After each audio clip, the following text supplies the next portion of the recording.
여러분 안녕하세요. 목요일이에요. 오늘도 주님 주시는 회복의 은혜 속에서 우리의 마음이 주님의 마음으로 가득 채워져 참된 평안을 크게 맛보고 또 누리고 나누는 그런 복된 하루가 꼭 되어질 수 있기를 기원하고요. 오늘 우리 함께 묵상할 말씀은 야고보서 3장 17절 말씀입니다. 제가 봉독합니다. 오직 위로부터 난 지혜는 첫째 성결하고 다음에 화평하고 관용하며 양순하며 긍휼과 선한 열매가 가득하고 편견과 거짓이 없나니. 아멘. 하늘로부터 내려온 참 지혜의 세 번째 특성인 관용에 대해서 오늘은 같이 묵상하고자 합니다. 관용이라고 하는 말은 자극 속에서도 절제하고 인내하는 모습을 말하고 있는데요.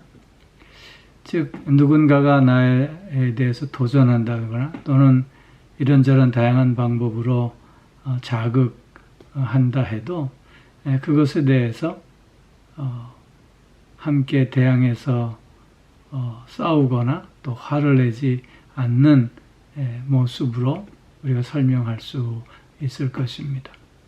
그런가 하면 관용이라고 하는 것은 또한 이해심이 깊고 동정심이 깊은 것을 또 말하고 있습니다. 누군가가 만약 나에게 잘못을 했을 때 그의 잘못을 합리화 시켜준다거나 정당화 시켜주는 것은 아니지만 그럼에도 불구하고 그의 인격을 존중해 주고자 하는 것, 그것이 바로 그의 처지와 형편을 이해하고 동정하는 관용의 모습이라 할 것입니다. 우리 그리스도인은 관용의 사람이 되어야 합니다. 왜냐하면 주님께서 그러한 우리를 받아주셨기 때문입니다. 주님께서 그러한 우리를 이해해 주시고 또 동정해 주시고 그래서 말로 닿을 수 없는 사랑과 은혜로 오늘도 함께 해주시기 때문인 것이지요. 그렇기에 우리 또한 관용의 사람으로 오늘을 살아갈 수 있어야 하는데요.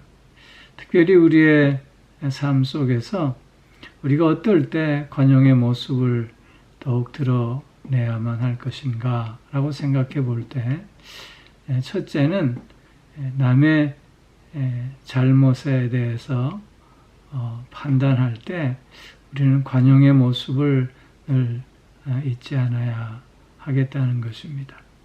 즉 어떤 문제 앞에서 누군가의 잘못을 따지려고 할 때 우리는 관용의 마음을 가져 아량과 호의를 베풀며 그 문제를 접근하게 되면 그 문제를 공정하게 또 공평하게 이해할 수 있게 될 것입니다. 그러나 반대로 그 문제를 침소봉대해서 극한 상황으로 끌고 가면 오히려 극단적인 방법 또한 가혹한 수단을 찾게 될 것이고 그 결과 오히려 더 큰 문제를 불러올 수밖에 없다고 하는 것이죠. 그렇기에 우리가 관용의 마음을 가지고 문제를 접근할 때 우리는 그 문제의 본질과 또 핵심을 발견할 수 있게 되고 오히려 그런 문제들을 통해서 그래서 더욱더 화평을 이루어갈 수 있게 됨을 우리는 깨달을 수 있어야 하는 것입니다. 그리고 또 하나는 우리의 생각 속에서도 늘 이런 관용의 정신이 담겨져 있어야 하겠다는 것이지요.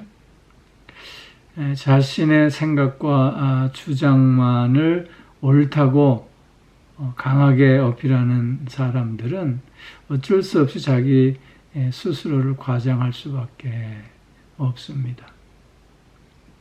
또한 그뿐만 아니라 자기와 생각을 같이 하지 않는 상대방의 자그마한 실수나 또한 잘못을 오히려 또 과장함으로 말미암아 왜곡하고 또한 폄하하게 되는 것입니다. 그렇게 됨으로 말미암아 그는 그 자신보다 더 의로운 사람으로 높일 수 있게 되고, 반대로 상대방은 그 자신보다 더 나쁜 사람으로 격화시키게 되는 것입니다. 그 결과는 평화가 깨지고 불화가 조성되어질 수밖에 없는 것이지요. 특별히 우리 그리스도인들은 어떤 면에서는 자기의 주장과 생각이 분명한 사람일 수밖에 없습니다. 왜냐하면 유일하신 한 분 하나님만을 믿고 또 섬기는 자들이요, 또한 유일한 생명과 진리 안에 사는 자들이기 때문에 그렇습니다. 그러나 그렇다 해도 독불장군이 되라는 말씀은 결코 아닌 것입니다. 나 같은 죄인 살리신 주님의 은혜가 크고 놀랍다고 우리는 찬송하지 않습니까? 나 같은 죄인을 주님께서 받아 주셨듯이 우리도 또한 상대의 그런 가능성을 확인하면서 그의 행위가 어떤 결과를 가져오든지 간에 그의 인격을 받아들여주고 존중해주는 이런 자세가 우리에게 요구되어지는 것입니다. 죄는 미워도 죄인은 미워할 수 없음이 바로 여기에 있는 것입니다. 우리는 늘 자신의 옳음을 내려놓을 수 있어야 할 것이고, 또한 상대의 그 다음을 존중해 줄 수 있어야 하는 것이지요. 이것이 관용의 자세라고 할 것입니다. 그런가 하면 우리가 사람을 대하는 데 있어서도 늘 관용의 태도를 가질 수 있어야 합니다. 법을 집행하는 데 있어서 모든 그 소송 사건들을 극단적으로 다루게 되면 때론 정의가 무자비함의 구실이 될 수 있습니다. 그래서 정상 참작이라는 것을 하게 되는 것이죠. 이는 그 죄에 대해서 묵인하는 것이 아니라 그의 처지와 형편을 살펴주고 그의 인격을 한 번 더 존중해 주는 제도라고 할 것입니다. 마찬가지로 우리 그리스도인들은 사람과 사람과의 교제에 있어서 그의 잘못만을 우리가 바라볼 것이 아니라 그의 처지와 형편을 한 번 더 살펴줌으로 인해서 그의 인격을 인정해 주는 자세가 필요하다고 하는 것입니다. 우리는 종종 네가 나한테 어떻게 이럴 수 있어? 라고 분해하며 또한 화를 토해내고 또 속상함을 얘기하곤 합니다.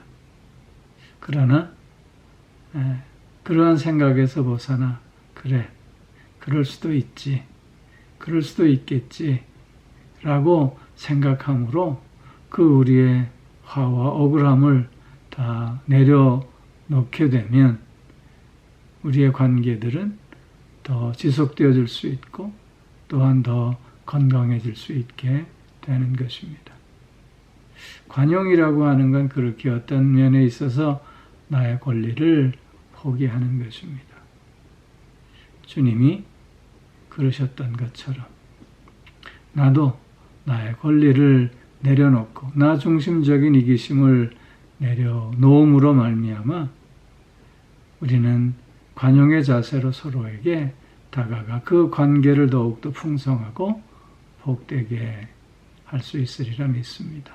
사랑하는 성도 여러분, 그리스도인의 관용은 평화를 이루게 할 뿐만 아니라 또한 배려와 존중의 자세 속에서 모든 관계를 복되게 하고 그로 말미암아 삶이 풍성해지는 은혜를 또한 누릴 수 있게 하는 것입니다.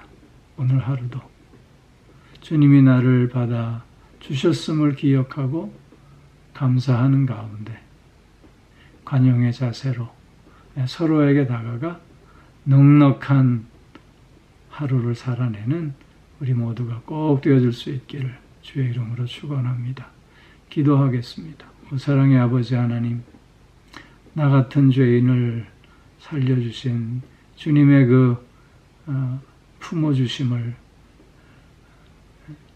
고백하고 또 감사하면서 오늘 하루를 또한 관용의 자세로 넉넉한 마음으로 살아가는 우리들이 될 수 있게 하여 주시옵소서. 그래서 오늘 하루의 삶에 평화가 있게 하시고 관계에 복을 누리는 가운데 참된 삶의 풍성함을, 윤택함을 또한 맛보고 나눌 수 있게 하여 주시옵소서.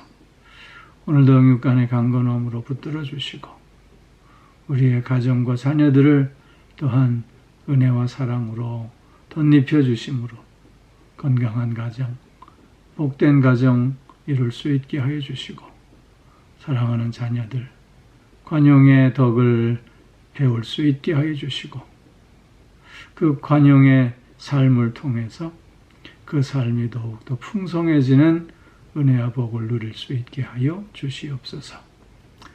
오늘도 몸이 불편한 이들이 있습니다. 약해져가는 육신이지만 오히려 주님께서 치료의 은총을 통해서 강건함을 회복하는 하루가 되게 하여 주시옵고 아버지 하나님 새 힘을 얻는 하루가 되며 늘 나와 함께 하시는 주님을 경험하고 고백하며 그래서 찬송과 영광을 돌리는 한 날이 꼭 될 수 있게 하여 주시옵소서. 마음이 상해 있는 이들, 지쳐 있는 이들, 어찌할 바 몰라 방황하는 이들을 주님 또한 다잡아 일으켜 세워주시고 새 마음을 허락하여 주셔서 소망의 든든함 속에 기쁨과 평안을 새롭게 맛볼 수 있게 하여 주시옵소서.